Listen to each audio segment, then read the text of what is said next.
Shri Gayatri tours and travels Chardham యాత్ర complete travel plan. ఉమ్మడి నల్గొండ జిల్లా కాంగ్రెస్ లో కల్లోలం చెలరేగింది. ఉత్సవ విగ్రహాల జిల్లా కాంగ్రెస్ అధ్యక్షులు మారిపోయారు. నల్గొండ భువనగిరి డిసిసి అధ్యక్షులు క్షోభ పడుతున్నారని కూడా కార్యకర్తలు చెప్తున్నారు. అటు బీర్లా ఐలయ్య, ఇటు పున్న కైలాష్ నేత అధ్యక్షులకు మంత్రి కోమటిరెడ్డి వెంకటరెడ్డి సహకరించడం లేదని కూడా చెప్తూ ఉన్నారు. ఇక ఎస్ఐఆర్ పై అవగాహన మీటింగ్స్ కు అడుగడుగున అడ్డంకులే ఎదురవుతున్నాయి. ఎందుకు ఈ పరిస్థితి అక్కడ నెలకొంది? ఎక్కడ మీటింగ్ పెట్టినా ఏ సమస్య వస్తుందో తెలియని పరిస్థితి, గందరగోళ సిచ్యువేషన్స్ అనేవి కాంగ్రెస్ పార్టీలో ఉన్నాయి. సీఎం రేవంత్ వర్గీయులుగా గుర్తింపుతో మరిన్ని చికాకులు ఎదురవుతున్నాయనేటువంటి మాట. మింగలేక కక్కలేక మా పరిస్థితి ఉంది. ఇది కాంగ్రెస్ పార్టీలో ఉన్నటువంటి నేతలు చెప్తున్నారు. కొంతమంది పై స్థాయి నేతల పరిస్థితి మరీ అధ్వాన్నంగా ఉందనేది అయితే క్లియర్ కట్ గా తెలిసిపోతుంది. దీనిపై మరిన్ని అప్డేట్స్ మా కరెస్పాండెంట్ సత్య అందిస్తారు. సత్య, నల్గొండ భువనగిరి డిసిసి అధ్యక్షుల క్షోభ ఏంటి? కార్యకర్తలే ఆ స్థాయిలో చర్చించుకుంటున్నటువంటి పరిస్థితి. ఎందుకు కోమటిరెడ్డి వెంకటరెడ్డి నుంచి సహకారం కరువైపోయింది అనేటువంటి మాట అధ్యక్షులకు? ఏంటి అప్డేట్స్? ఓవరాల్ గా ఎలా చూడాలి? మురళి, ప్రధానంగా నల్గొండకు సంబంధించి నల్గొండలో రెండు ఏదైతే డిసిసిలు ఉన్నాయో, ఇటు బీర్లా ఐలయ్య కావచ్చు, అలాగే నల్గొండకు సంబంధించి కైలాష్ నేత కావచ్చు, వీళ్ళిద్దరు కూడా డిసిసి పదవి ఎంపిక అయినప్పటి నుంచి చాలా ఇబ్బందులు పడుతున్నారు. సో అక్కడ ఉన్నటువంటి స్ట్రాంగ్ లీడర్స్, నల్గొండ జిల్లా అంటే, ఉమ్మడి నల్గొండ జిల్లా అంటే కాంగ్రెస్ అడ్డ.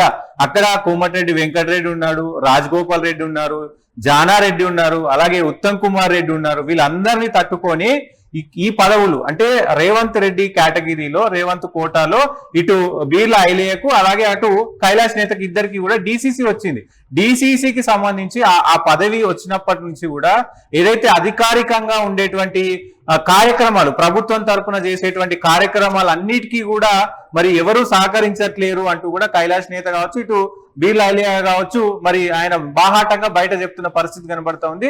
అంతో ఇంతో కొంత ఏదైతే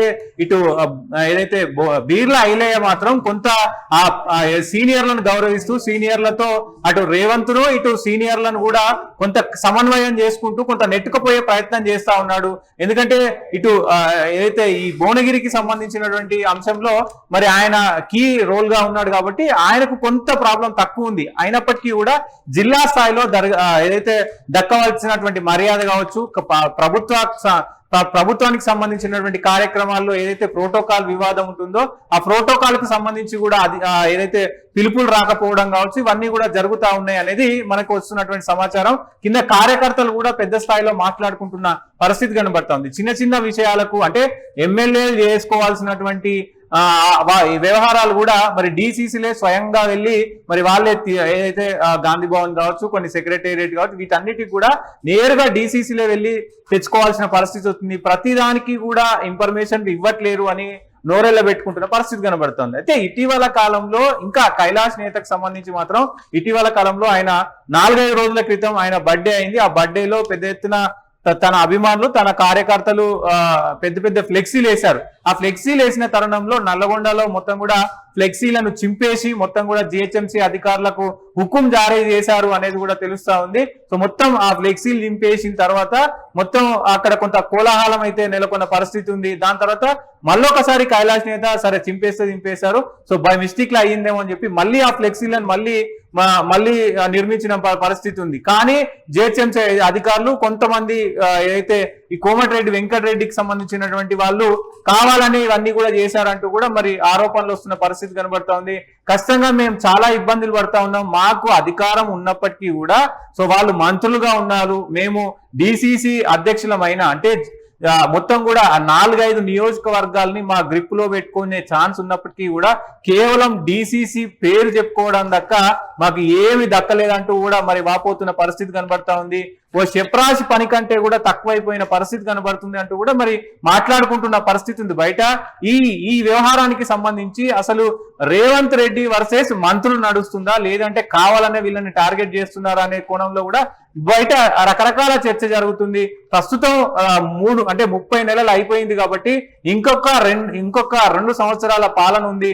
ఈ పాలన అయినా మరి మనం ఇటు అధికారులను అలాగే ఇక్కడ మంత్రులను సమన్వయం చేసుకొని అటు రేవంత్ రెడ్డిని మళ్ళొకసారి గెలిపించుకోవాలంటే ఇట్లా వైరవ్యాలు పెట్టుకుంటే బాగుండదు అని ఎన్నిసార్లు చెప్పినా కానీ అక్కడ ఉన్నటువంటి మంత్రులు ఎవరు కూడా కోఆర్డినేషన్ అంటే వర్గాలు ఎక్కువైపోయాయి అనేటువంటి మాట. ఎంత సొంత జిల్లా అయినప్పటికీ కూడా ముఖ్యమంత్రి వర్గం అనేది ఒకటి, కోమటిరెడ్డి వెంకటరెడ్డి వర్గాలు అనేటువంటి కొన్ని ఈ డిస్టర్బెన్స్లు కానీ ఈ చిరాకులు కానీ ఎక్కువైపోయాయి అనేటువంటి విమర్శలు. కార్యకర్తల్లో గందరగోళం కావచ్చు, లేకపోతే అందుకే కోమటిరెడ్డి వెంకటరెడ్డి కూడా అంటీ ముట్టనట్టుగా ఉంటున్నారు. గతంలో కూడా తన శాఖకు సంబంధించి ఏం జరుగుతుందో తెలియదని చెప్పినటువంటి వ్యక్తి వీరి విషయంలో ఎందుకు పట్టించుకుంటారనేటువంటి రకరకాల విమర్శలు కూడా ఉన్నాయి. ఒక కన్ఫ్యూజన్ లో ఉన్నారు, ఆయన క్లారిటీ లేకుండా ఏది చేయరనేటువంటి మాట. ఏంటి ఆ కోణాలు చూడసంటారు? అంటే ప్రధానంగా ముల్లి ఇక్కడ వచ్చే ఎలక్షన్స్ లో కంప్లీట్ గా రేవంత్ రెడ్డి ఒక వ్యూహంతో ముందుకెళ్తున్నారు. సో గతంలో నల్గొండ జిల్లా అంటే రెడ్డిల జిల్లా అని కూడా పేరుంది. ఆ రెడ్డిల జిల్లా కాదు, మనం బీసీకి సంబంధించి బీసీలకు అగ్రస్థానం ఇస్తున్నాం కాబట్టి బీసీలను ముందు పెట్టే రాజకీయం చేయాలనేది రేవంత్ రెడ్డి నిర్ణయించుకున్నారు.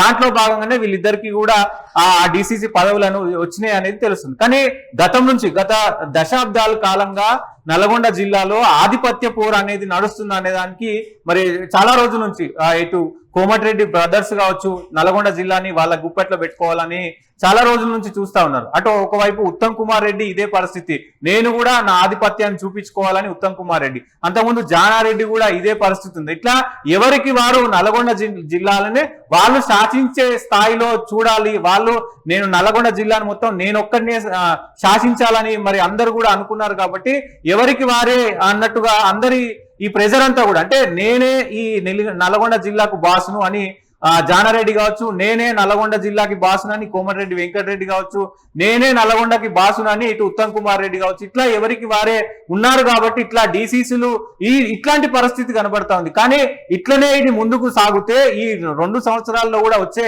2 సంవత్సరాల్లో కూడా ఇట్లనే అది అంతర్గత విభేదాలతో ముందుకు వెళ్తే కాంగ్రెస్ పార్టీ మరి 12 సీట్లు ఉంటాయి మొత్తం కూడా, ఆ 12 సీట్లు గెలిచే అవకాశం ఉంటుందా అనేది కూడా మరి కాంగ్రెస్ పార్టీ గ్రహించాల్సిన అవసరం ఉంటుంది. అక్కడ ఉన్నటువంటి మంత్రులు కూడా గ్రహించాల్సిన అవసరం ఉంటుంది. కాబట్టి చూడాలి మరి సమన్వయం చేసుకొని మరి వీళ్ళు డిసిసిలు కొత్త వాళ్ళు చిన్న వాళ్ళు కాబట్టి వీళ్ళే మరి తగ్గి వాళ్ళతో పని చేసుకుంటూ వెళ్తారా, లేదు అంటే సీనియర్లు కాబట్టి మరి వీళ్ళని కలుపుకొని పోతారా చూడాల్సిన అవసరం అయితే ఉంటుంది. ఏదేమైనప్పటికీ కొంత నల్గొండ జిల్లాలో ఈ అంతర్గత విభేదాలు అనేది రోజు రోజుకి తారాస్థాయికి చేరుకుంటున్న పరిస్థితి అయితే కనబడుతోంది. మురళి చూడాలి ఏం జరగబోతుంది ఏంటి అనేది అయితే చూడాల్సిన అవసరం ఉంటుంది.